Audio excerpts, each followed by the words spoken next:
You're listening to Hainai by Matsi Dapol. Uong, a Hainai short story.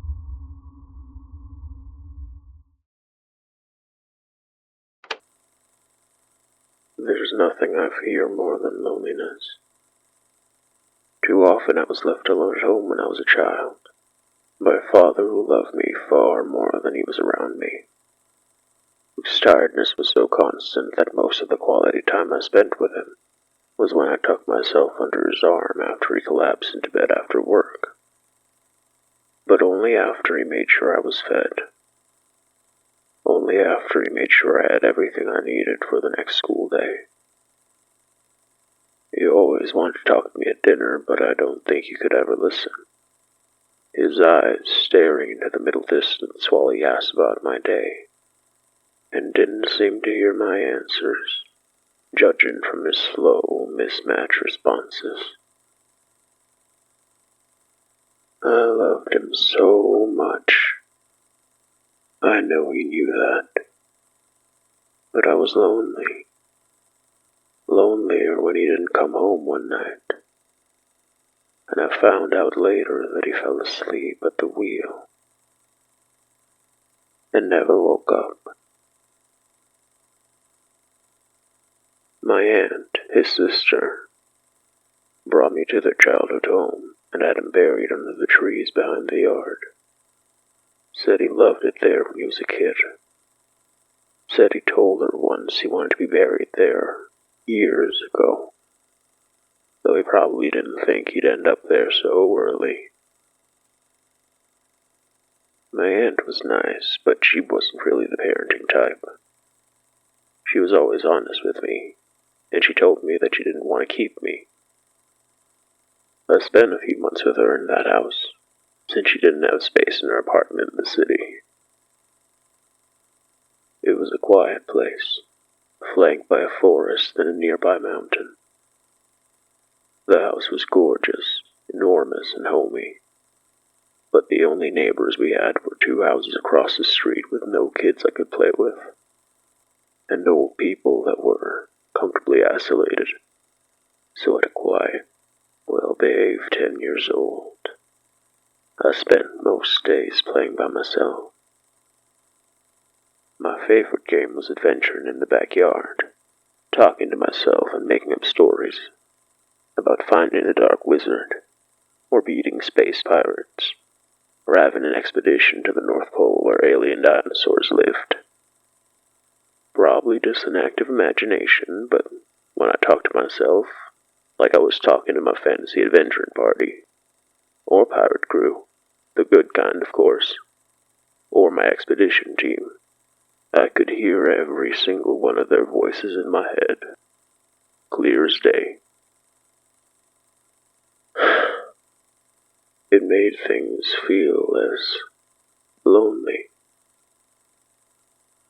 Sometimes I'd look up and I'd see my aunt watching me from her home office window, while she talked to clients on the phone. And I'd wave at her, or salute her, and she'd smile at me for just a moment, before tearing her eyes away and going back to her business. My aunt was nice, but as far as I was concerned, for about 80% of the week, she just didn't exist. I remember playing with my space pirate crew. Remembered their names even after 25 years. Presidian the Brave, Mr. Coxswain, Alley-oop. Silly little kids' names. They felt so real to me, like they were really talking to me. I didn't really feel alone in that yard behind the house, in the bit of the forest I'd wander into sometimes, when I promised my aunt I wouldn't stray too far. I had lots of adventures, and my aunt let me write about them on endless reams of used printer paper from her work. She tried to bring me out as much as she could, but you couldn't really get anywhere without a car. So most days, I was just home. Ironically, being alone with nobody but my imaginary friends, I felt less lonely than when I was living with my dad. Still, when it came time for me to go back to school, my aunt found me a nice couple to stay with in the city, so I said goodbye to that house. But the afternoon before I left, I told the gang I'd be going away to the city, and we couldn't have adventures anymore. I don't know why, I just assumed they couldn't go with me. We roamed galaxies together, yet going back to the city just felt unimaginably distant. They were sad in their own way, but I remember Versidian, my trusted co-captain, saying something that didn't make sense to me at the time. You could stay here forever, he said, if you really, really wanted to. And he told me all I had to do was stay after dark, something that my aunt told me never to do. I can't see you in the dark, she'd say, and for a second I thought, wouldn't that be grand? But then I shook myself out of it, telling myself I didn't actually want my aunt to worry. She was so good to me, even if we never actually felt like. Well, she was always good to me. I'd be a bad kid if I made her worry. Versidian said that I'd miss out on a really, really special surprise if I didn't go. He seemed really upset. But I still said no, and he didn't push after that. That was the last time I saw him for a while. Well, heard him. Anyway, I saw him in the yard when I was in the car. Saw him and the others waving at me from out the window. I waved back, and my aunt asked who I was waving to. I said my friends, and she made a face like she didn't want to call me crazy, but the thought was clear in her mind. I didn't think about them for a while after that. High school was exciting, and after a rough start I found my people at school. They thought my aunt was so cool, and so did I. She got the easy job. My foster parents actually had to raise me, while she got to drop in and buy me stuff. It's cruel to say, but growing up, my foster parents just felt like hired help, and my aunt was family, by blood, and because I was just happy to have an aunt that was so successful. By the time I left college, I wasn't living with my foster parents anymore. My aunt got me a job, I got a girlfriend, and everything was good. No time to think about how, when I fell asleep at night, I dreamt about something that felt more real than anything in my actual life. Want, love, connection, family, vying for it, reaching for it with all my strength. Thin, soft things brushing against my fingers. But my life was good. It was busy. I had a job, I had a girlfriend, I had a life. I had a life. I had a life. I had. One night, my girlfriend asked if I wanted to get married one day. I said, yeah, sure. Like it was nothing to me, because it was. It wouldn't get in the way of anything. Wouldn't be too expensive with my job. She looked at me like she was disappointed. Acquiescing the way I did, not a single worry in my mind. I thought she'd be happy. And she said she wanted to break up. Said I didn't act like a real person. And she didn't want to find out if we were together just because it was convenient. Not because I loved her. I didn't really understand what the problem was at first. But when she was gone, and I was alone, and I didn't even bother telling anyone about it. Not my foster parents, not my aunt, not my friends. I realized that none of it felt real. I realized that it never felt real. Not really. And when I thought about the last time anything ever felt real, I thought about the old house, the yard, the forest, Versity the Brave, Mr. Coxswain, Alley-oop, our adventures across the stars, to the North Pole, to find the Dark Wizard and defeat the space pirates. Nothing has felt real since then. But it wasn't just them. It was real when I grew up with my dad. I really loved him, and he really loved me. Every day was real, even if it sucked that he was busy all the time. I took a leave of absence from work for the first time in years. I locked the apartment up and brought a couple of changes of clothes with me. And I went home. Not to the place I grew up. That was a cheap old apartment that was demolished years ago. Real now only in my memories, clear as day.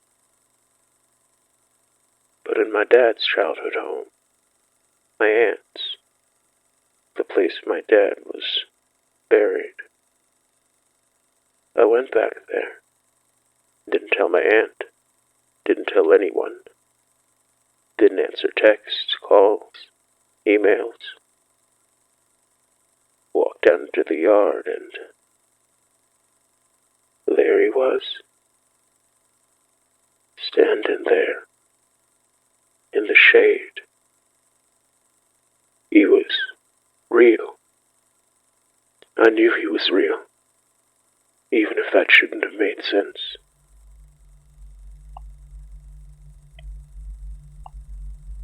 He waved me over, and I hugged him, though I was taller than him now, so I had to bend over to do it. He was wide awake when I told him about my life, and he said he was proud of me. I knew he was real, but there was still some part of me that needed to ask how and why he was here. He said he'd always been here. He was here when I played with my friends, when his sister buried him here like he asked. She's always been a good one, he said, even if she's a bit of a hard ass. But she wouldn't join us here. Not for a long time. She wasn't the type, he said. Too independent. The loneliness didn't creep into the edges of her mind, and the world was too real for her. Not like us. He knew I'd come back, he said. We could be real here, he said. And it's not like I didn't notice that he was wrong. That his skin was covered in this thin layer of white, like a gossamer web that made him shine in the light. That embracing him felt like soft, crumbling earth, held together by warm, flesh sackcloth. But the tears I wept weren't wrong, and the emotions I felt surging in my chest were more overwhelming than I'd felt in decades. Not since the excitement of my adventures, or the pain and loss I felt when my father didn't come home that night.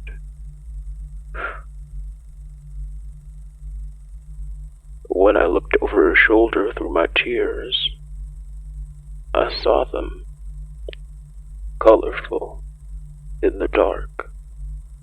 Versidian, coxswain, Ali, smiling nervously at me like they'd been waiting in the wings. They were so much smaller than me now, though they'd always seemed so tall, especially Versidian. He said he missed me, said he was sorry, he was so upset. When I refused to come with him that day, he didn't mean to be. He just knew that if I went out into the world, there was a chance we'd never meet again. That made him sad. I told him I could never forget him, never forget them. I hugged them all, and that felt real too, even in the sackcloth flesh warmth of it all. They said they loved me, and I kissed their heads, and said I loved them too. And my dad said I could stay, if I wanted to. Stay with them, stay where I was loved, where I felt love, where I felt real, where I felt. And I said yes. Nothing was keeping me in the world that felt like nothing, after all.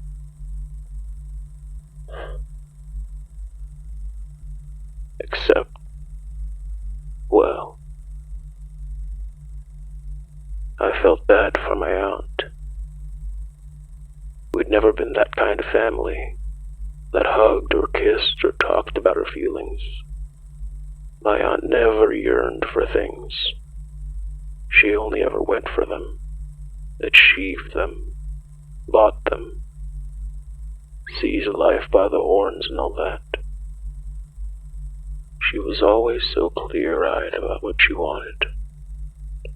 Everything she was, and everything she did, was all that ever felt real in that life. My life. That life. She was the only connection I ever really had. The only one I didn't have to pretend for. Like my poor foster parents. Like my poor lover. But I knew she'd be okay. Like my father said, she'd always been independent. And this, it wasn't meant for her.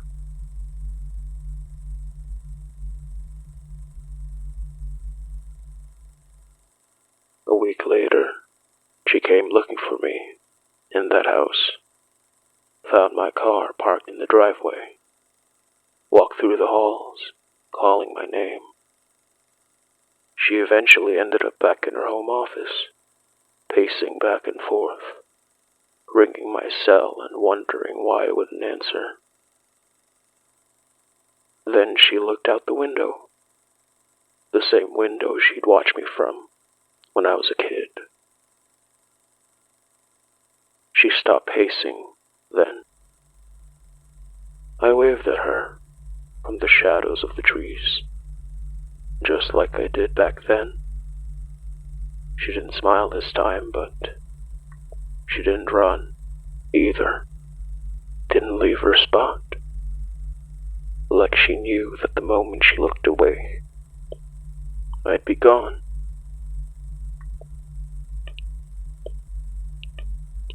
I couldn't keep my promise this time, not to wander far away from her. And there was far to wander here. Acres and acres, miles and miles, under the earth, across the land. A web, a network. Hundreds of thousands of beings and their ghosts, their memories, absorbed into the hyphae.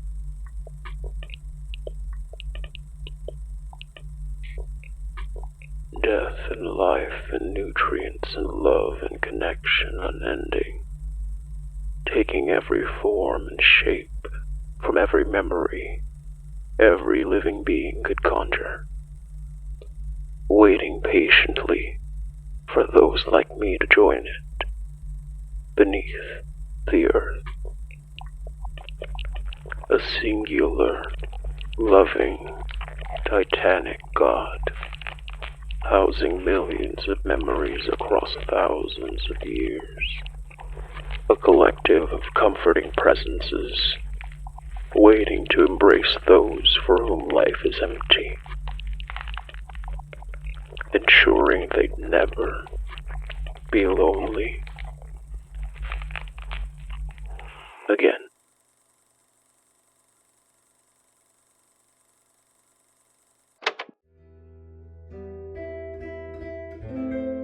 You're listening to Hainai by Motsi Dapul.